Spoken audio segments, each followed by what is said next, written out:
జై కాశీ. అసలుకి కాశీకి వచ్చిన వారు కంపల్సరీగా ఇక్కడ ఉన్నటువంటి దర్శనం అయితే చేసుకోబోతే కాశీ సంపూర్ణ యాత్రా ఫలితం అనేది దక్కదని చెప్పేసి కాశీఖండ ప్రామాణికమైనటువంటి కాశీ విశ్వనాథుని యొక్క వాక్యమే. సో అటువంటి దివ్యమైనటువంటి ప్రదేశం కాశీలో వ్యాసకాశీ. వ్యాసకాశీ అంటే అందరూ కూడా ఇక్కడ ఉన్నటువంటి ఆటో వాళ్ళందరూ తీసుకుపోయేటువంటి ప్రాంతం రామ్ నగర్ ఫోర్ట్ అంటే కోట. దాని లోపల వ్యాసకాశి అని చూపిస్తారే కానీ వాస్తవికంగా అది కాదు.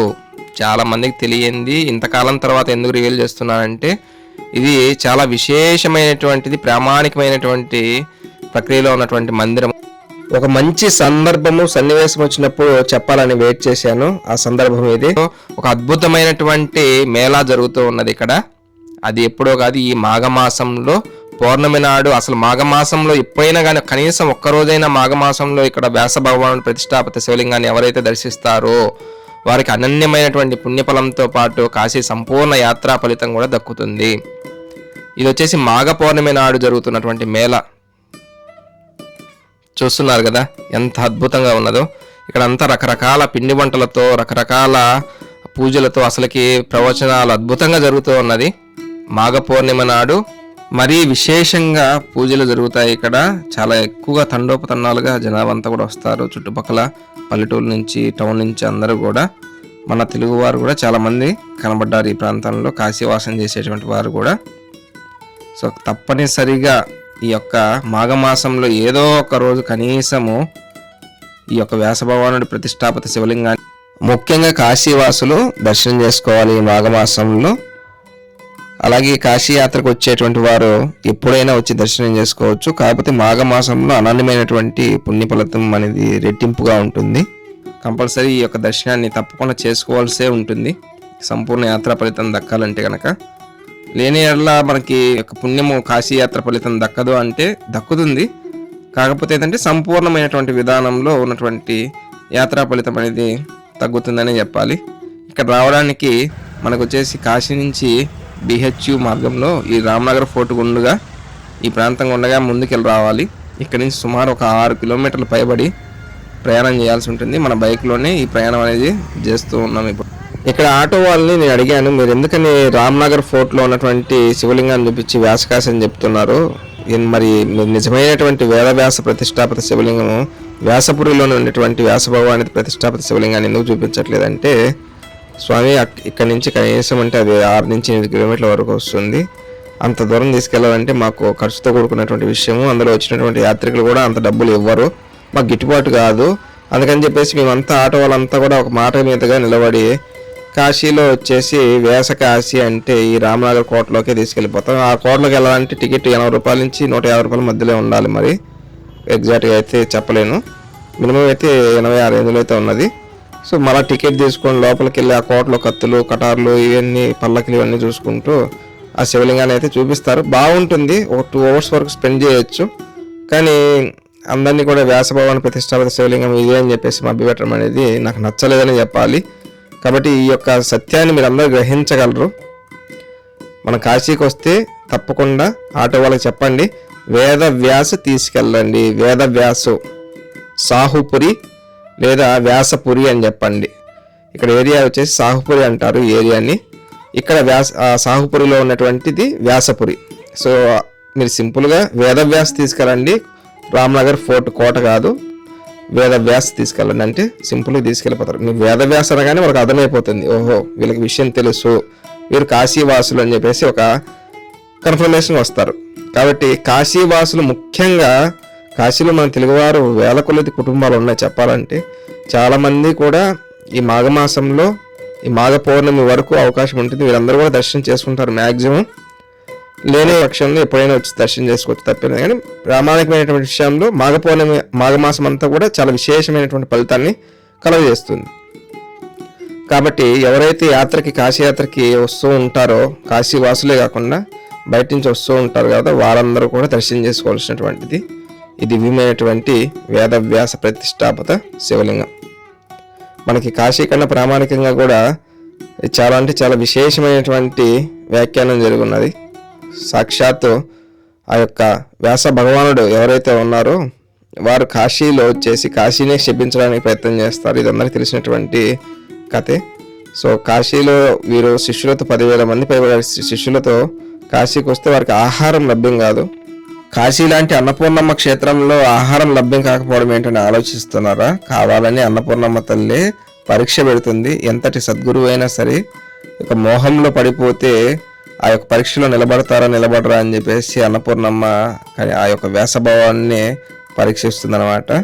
సో దాంట్లో భాగంగానే ఆ వ్యాసభవానుడికి మరి శిష్యులకి ఎక్కడే కానీ ఆహారం లభ్యం కాకుండా జరిగింది కాశీలో. అప్పుడు వ్యాసభవానుడు ఆకలి తట్టుకోలేక ఆ యొక్క కాశీని క్షపించడానికి చేతులు పైకెత్తినప్పుడు అన్నపూర్ణమ్మ విశ్వనాథుడు ఆపి, ఇకపై నువ్వు కాశీలో ఉండడానికి అనర్హుడివి, నువ్వు కాశీ బయటికి వెళ్ళిపో అని చెప్పేసి శపిస్తారు. ఎవరు? విశ్వనాథ అన్నపూర్ణమ్మే ఆ యొక్క వ్యాసభవాన్ని కాశీలో ఉండడానికి నిరాకరించి కాశీ బయటకు పంపించడంతో ఆ యొక్క వ్యాసభవానుడు పశ్చాత్తాప చింతనతో ఒక శివలింగాన్ని కాశీ బయట యొక్క పంచక్రోశాల బయటికి వచ్చి అక్కడ శివలింగాన్ని ప్రతిష్టాపన చేసినటువంటి శివలింగం ఇప్పుడు మనం దర్శనం చేస్తూ ఉన్నాం.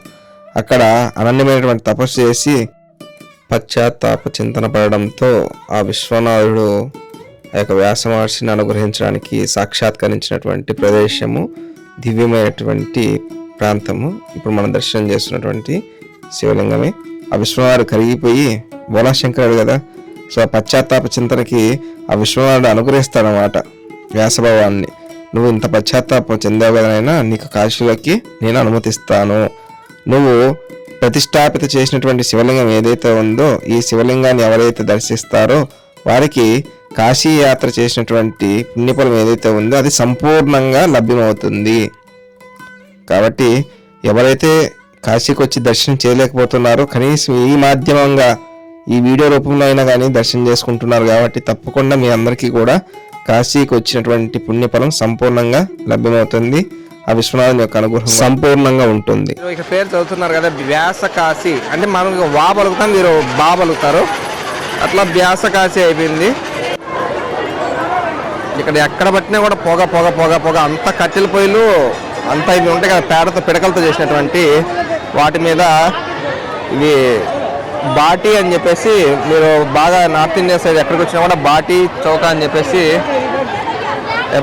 स्वामी वो क्या पूजा है? वो शिव जी का नाम का पाठ चल रहा है.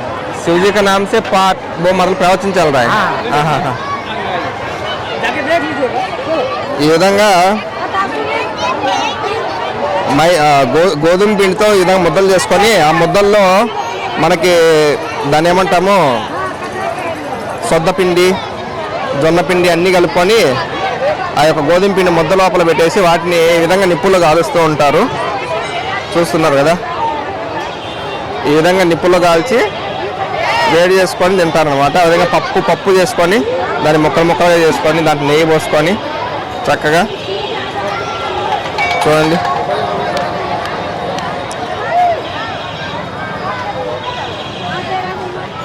सच्चा प्यार करता है, सच्चा प्यार.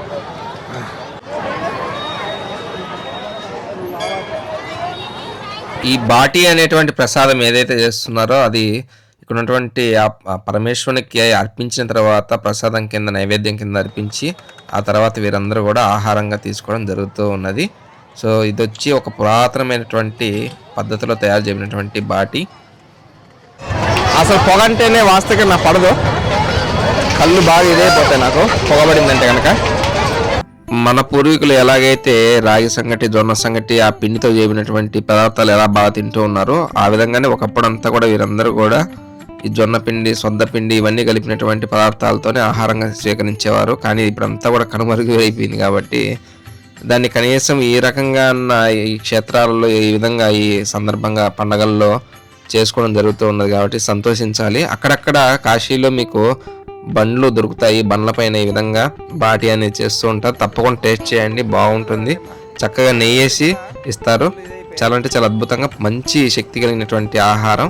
కాకపోతే వీళ్ళందరూ ఏంటంటే ఇది పేదలు తినే ఆహారం అని చెప్పేసి ఇప్పుడు ఒక నానుడి నడుస్తున్నది కాబట్టి చాలామంది ఇది స్టైల్ కింద తినకపోకుండా ఇది ఆచరిస్తున్నారని చెప్పాలి. మన సైడ్ కూడా రాగి సంగటి అంటే ఏదో ఒక చీపు పదార్థం, ఇదేదో తిండికి తికాణం లేని వారు తింటున్నటువంటి ఆహారం అన్నట్టుగా మన వాళ్ళు భావిస్తుంటారు. వాస్తవికంగా అది చాలా అంటే చాలా మంచి పోషకాలతో కూడినటువంటి ఆహారము. ఇప్పుడంతా కూడా బిర్యానీ కౌంటర్లు ఆడబట్టినా కూడా కనబడుతూ ఉంటాయి రోడ్లలో. మీకు సంగటికి సంబంధించినటువంటి ఈ యొక్క హోటల్స్ కానీ చాలా చాలా తక్కువ, 100లో 1% కూడా దొరకడం కష్టంగా ఉంటుంది. అటువంటి సిచ్యువేషన్లో మనం నడుస్తూ ఉన్నాం. ఆ విధంగా మన పూర్వీకులు తిన్నటువంటి మంచి ఆహారాన్ని కనీసం ఇలాంటి ఉత్సవాలన్నా తలుచుకుంటూ చేసుకుంటూ ప్రసాదం కింద అర్పించుకుంటూ ఉన్నాం కాబట్టి ధన్యులమనే చెప్పాలి. వంకాయ ఎక్కడ పట్టినా కూడా వంకాయలు ఎక్కువ కాలుస్తున్నారు. వంకాయ అలాగే టమోటా, పచ్చిమిరకాయలు ఇవన్నీ కూడా కాల్చి ఆలుని కూడా ఉడకబెట్టి అదొక పేస్ట్ లాగా చేసి ఆ పేస్ట్తో ఈ బాటి అనేటువంటి ఏదైతే గోధుమ పిండితో చేయబడినటువంటి ముద్ద లోపల సొద్దపిండి ఇవన్నీ కూడా ఆనియన్ అన్నీ కూడా కలిపి ఆ ముద్దని ఈ విధంగా పిడకల మీద పెట్టుకొని కాల్చుకొని దాంతోపాటు ఆ చేసుకున్నటువంటి పచ్చడి ఏదైతే ఉందో మరి ఆ వంకాయ పచ్చడితో పాటు కలుపుకొని తింటారు. అక్కడక్కడ రైస్ చేసుకుంటున్నారు, కానీ ఎక్కువ మొత్తంలో అందరూ కూడా బాటి ఎక్కువ చేసుకుంటారు.